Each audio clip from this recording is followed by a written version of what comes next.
Boa noite, Guarulhos. Está iniciando mais uma edição do Debate Guarulhos. Você acabou de ouvir o debate que teve na Associação Comercial entre o prefeito Guti e o candidato Eloy Pietá. Mas o que me chamou a atenção nesse debate, nessa semana, primeiro, as notícias desagradáveis que integrantes do PT espalharam pela cidade. Falsos fiscais, dizendo ao comércio que o comércio seria fechado no próximo dia 30, após as eleições. Carro de som na cidade espalhando essa notícia. É desagradável. Acho que o debate foi interessante, né? Mas eu acho que o fake news, ele atrapalha qualquer tipo de informação. Vamos às manchetes do portal guarulhosendestaque.com.br, trazendo na página principal: comércio não será fechado, garante prefeito Guti. Cidadão comum pode monitorar eleições. Policiais fazem operação contra exploração sexual de crianças. Essas e outras notícias no portal guarulhosendestaque.com.br. Vamos conversar no dia de hoje com o senhor José Vitorelli. Boa noite, José.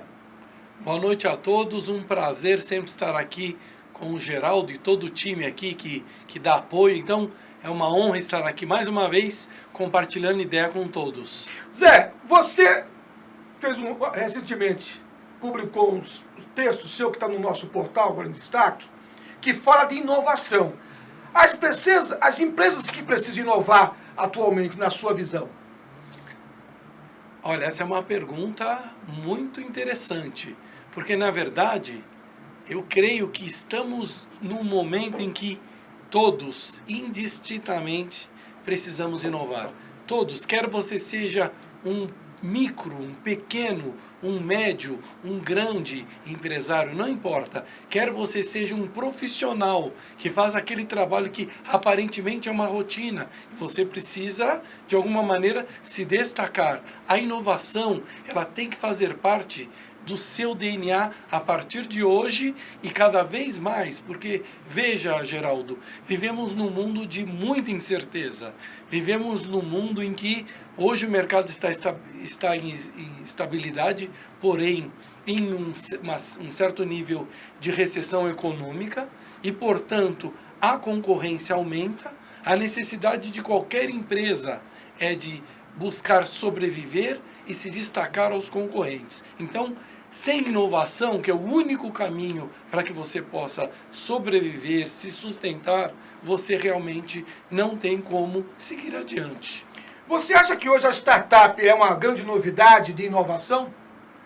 Sim, na verdade as startups, elas vêm porque este conceito, ele se aplica às empresas que, há décadas atrás, começaram a se desenvolver na questão tecnológica. Então, as startups vieram com o foco, inclusive, de inovar sobre novos processos, sobre mídias, sobre tudo aquilo que nós fazíamos e nos últimos 5, 10 anos mudamos por conta de novas tecnologias e por trás dessas tecnologias as startups. Então, elas são um dos ícones, eu poderia te dizer assim, Geraldo, da questão da inovação. Mas a inovação, veja, no nosso artigo, para quem tiver acesso ao nosso artigo na Guarulhos em Destaque, entre para lê-lo com calma, você notará que o conceito é muito mais amplo e trata da inovação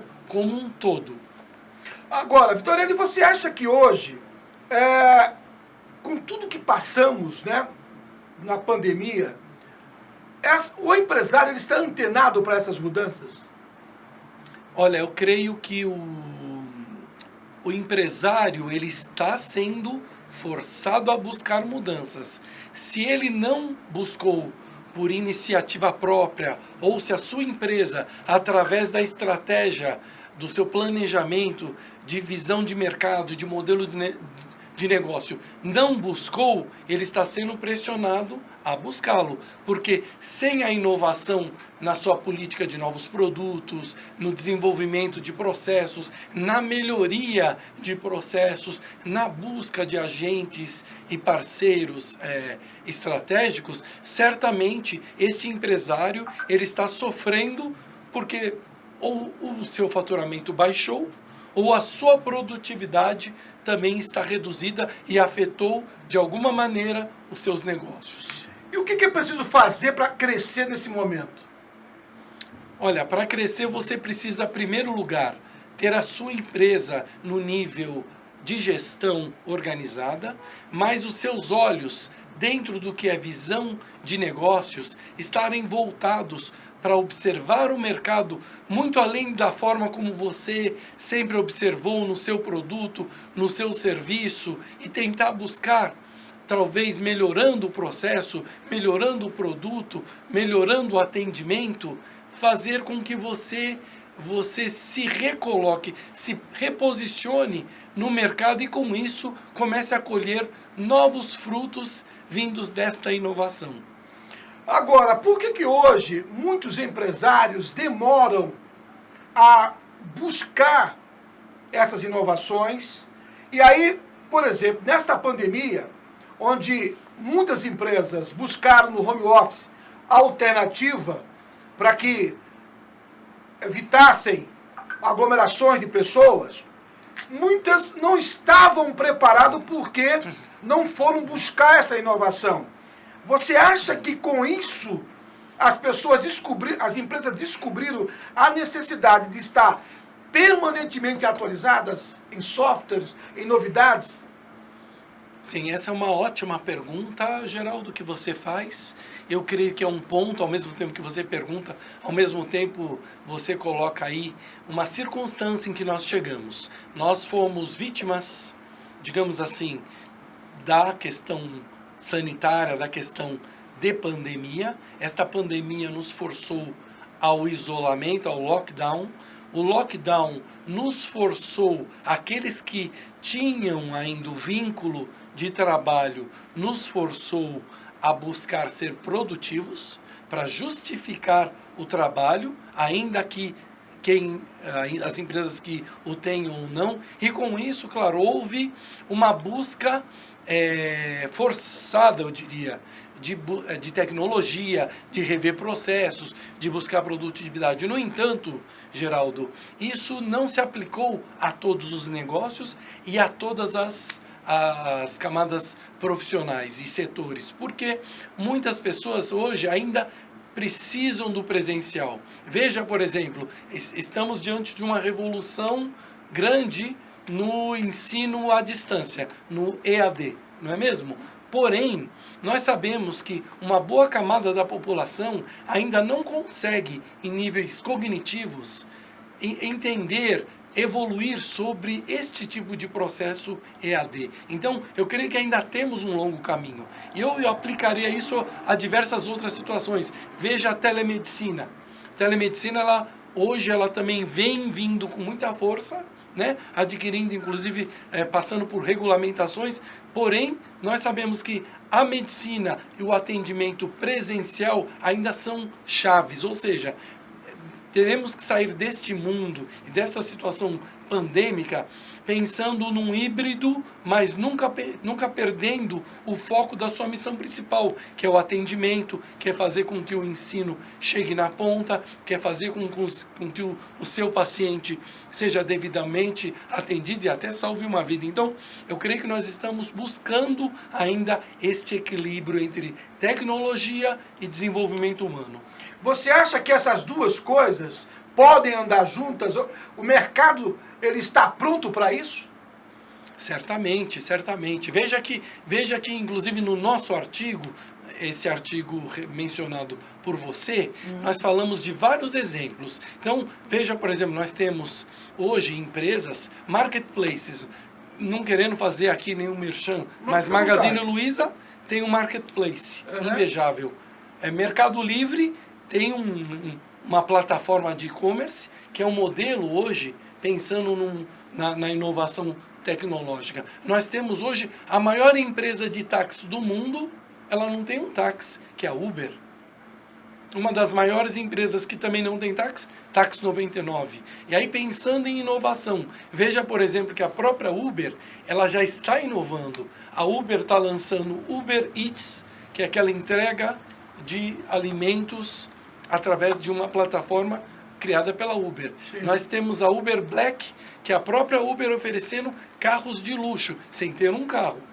Né? Ou seja, a questão tecnológica ela vai caminhar passo a passo e nós temos, em cada uma das nossas posições, você como um homem de mídia, de comunicação, eu como uma pessoa ligada à área internacional, em processos, terei que buscar a ferramenta de tecnologia, mas também mudarmos o nosso mindset, a nossa forma de pensar e olhar aquilo que fazemos, pensando em melhorá-lo, pensando em mais produtivo, pensando em alcançar o seu objetivo, que seria o mercado, ou as pessoas que te interessam, ou o seu resultado financeiro, e assim por diante. Meu amigo Zé Vitorino, muito obrigado, meu irmão. Que Deus abençoe a sua vida. Muito obrigado pelas explicações do dia de hoje. Eu queria só fazer um fechamento. Por favor. A gente falou agora sobre isso, e eu percebo que, para ficar registrado, pensem, vocês que estão aí nos assistindo, pensem em inovação, às vezes se trata de mudar o seu olhar. Trago um exemplo aqui. Você já ouviu falar na bactéria chamada H. pylori? Não. H. pylori é uma bactéria no estômago em que, dependendo da forma como ela evolui, ela pode te trazer gastrite, úlcera e assim por diante. Você sabia que até 1979 essa bactéria não havia sido descoberta? Um cientista, por acaso, observando, ele percebeu que havia essa bactéria. E imagine, até 1979, gente, estamos falando há pouco mais de 40 anos atrás. O que aconteceu aí? O olhar de um cientista sobre uma bactéria em que todo o mercado e todos os cientistas diziam que nenhuma bactéria poderia sobreviver num estômago ácido, onde existia um ambiente ácido. Pois esse cientista, ele mudou o olhar e conseguiu provar para todos, com muita resistência, levaram mais de 5, 6, 7 anos para que ele conseguisse provar para a comunidade médica e científica que aquela bactéria ela existia e a evolução desta bactéria no organismo causava as doenças de estômago. Então, graças a esta inovação, ou seja, o novo olhar, esse cientista, o nome dele é Robert Warren, ele ganhou o Prêmio Nobel de Ciências. Tudo se trata, pessoal, de buscar um novo olhar. Então, fica aí a dica para que nós todos busquemos um novo olhar. Obrigado, Zé Vitorelli. Olha só, para a gente fechar, eu vou chamar já o intervalo, que eu vou chamar o especialista. Antes do intervalo, vou chamar mais uma vez a atenção do povo de Guarulhos pelas notícias falsas, os fake news, que foi divulgado nesta semana, e o prefeito veio na sua rede social desmentir, porque é lamentável que numa semana de eleição esse tipo de artimanhas ainda aconteça. É lamentável informar para o comerciante da cidade de Guarulhos que o comércio não será fechado. É lamentável que isso ainda ocorra na cidade de Guarulhos. Vou ao intervalo, a seguir eu converso com o especialista em mecânica, Wagner Pedro, em 1 minuto.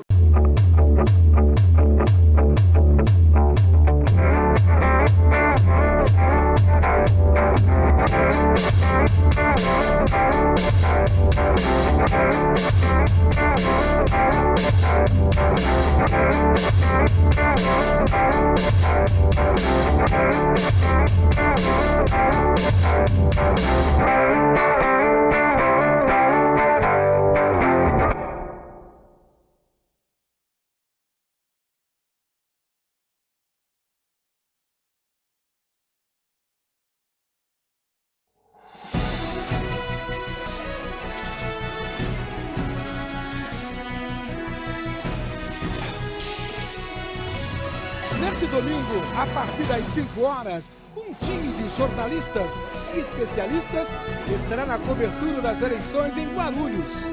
Fique ligado no canal 3 da NET e na página da TV Guarulhos no Facebook e também do Guarulhos em Destaque. Eleições 2020 é na TV Guarulhos. Estamos de volta com o debate Guarulhos. Olha, domingão, próximo domingo, eu, Fernando Mauro, Lucas Braga, o Neto Costa e Silva, Pedro Notaro, professor Martinho Riso, toda a equipe da TV Guarulhos com a apuração das eleições 2020. E acredito, em nome de Deus, que não vamos ter o problema da eleição passada, onde os computadores, né, Lucas Braga, do Tribunal Eleitoral voltou à sua normalidade lá para as tantas horas da madrugada, de forma lamentável. Olha só, neste bloco agora eu converso com especialista em mecânica, com a produção do Roger Santana. Boa noite, meu amigo Wagner Pedro. Boa noite, Geraldo. Tudo bem? Tudo bem? Legal. Vamos mais uma demanda de perguntas dos nossos telespectadores. Vamos lá. Hoje a pauta, Lucas Braga, é retífica de motores na tela, Lucas. Sinais que apontam a necessidade de retífica de motores, Wagner. Vamos lá, Geraldo. Retífica de motores geralmente é um tabu muito grande que as pessoas têm de muito tempo. Eles acham que se eles tiverem um problema com o motor no carro e terem que fazer uma retífica, já é um problema que eles acham que o carro perde o valor ou eles vão ter um problema. Só que hoje em dia, Geraldo, quando se fala de retífica de motor, o maquinário que se usa hoje, a tecnologia que se usa hoje, a precisão de peças que se encontra no mercado hoje é tão grande que sim, o motor hoje que precisa ser retificado, ele vai ter uma qualidade de vida como se fosse original.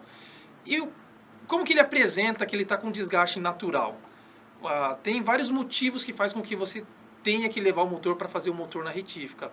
Uma é por desgaste natural, como eu mencionei, por a cada 80, 90 mil quilômetros, se você não fazer uma troca correta, o motor ele vai ter um desgaste natural prematuro. Então ele vai começar a ter alguns problemas que você vai ter que fazer alguma usinagem em alguns tipos de peça. Outras, no caso de andar com o carro sem água ou sem óleo por algum motivo, chegar a ponto de fundir o motor e teve que fazer a retífica do motor completo, Geraldo. E, por exemplo, aspectos que devem ser analisados após a retífica do motor, Wagner? É assim, Geraldo, o motor, durante a usinagem dele, a gente consegue, através de micrômetros, súbito, aparelhos digitais, conferir as medidas, a rugosidade da usinagem que está sendo executada. Então, o profissional, como a retífica e o mecânico, que sim, avalia a qualidade do serviço executado para que seja montado corretamente. Dificilmente o dono do veículo ele vai conseguir detectar algum tipo de situação visível. Por isso que ele tem que ser levado para um mecânico especialista, levar para fazer a retífica e com as ferramentas corretas conferir o ajuste e a correção do motor aí que teve a danificação ali. Você está vendo as imagens aí com a produção do Roger Santana, com imagem da retífica. Qual o serviço que realmente tem que ser feito quando se retifica o motor de um veículo? Geraldo, em alguns mecânicos, geralmente quando o carro leva um superaquecimento, tem aquela famosa, fazer só a parte de cima, né? Vamos fazer o cabeçote. Tem que tomar muito cuidado, porque um carro quando ele sofre um aquecimento, logicamente o pistão que é de alumínio, ele sofre um calor também. Então é uma questão de muito risco a pessoa querer fazer só a retífica do cabeçote, porque o calor pode ter afetado a parte de baixo também, que é onde trabalha o cilindro. Mas a usinagem do motor, o que envolve, Geraldo? É a gente fazer a retífica do bloco, onde a gente abre o cilindro, que a medida dele é standard, é a medida original do veículo, e passa por uma medida 0,50 ou 1 milímetro, ou como o fabricante manda, que alguns carros seja 0,40 ou 0,60, e sim, substituir por peças novas, genuínas, que aí sim você vai ter uma garantia melhor de uma usinagem e de um motor com uma garantia mais satisfatória. Agora, inspeção veicular, o que tem a ver com retífica de motor? Geraldo, geralmente a inspeção veicular, a pessoa tem que tomar muito cuidado quando leva um motor. Ele funde o motor e se preocupa em trocar esse motor. Tem que tomar cuidado porque tem que ter nota fiscal. Hoje, os números dos motores, dos blocos, eles estão gravados no documento do carro. Hoje, se você puxar o número do bloco do seu motor, ele já vai estar lá como veículo. Então, muitas vezes a pessoa deixa de fazer uma usinagem para comprar um motor num desmanche ou em algum outro item que seja. Ele precisa ter toda a documentação, nota fiscal, fazer a transferência do laudo, porque o número já está gravado no documento do carro dele e ele é obrigado a fazer esse trâmite.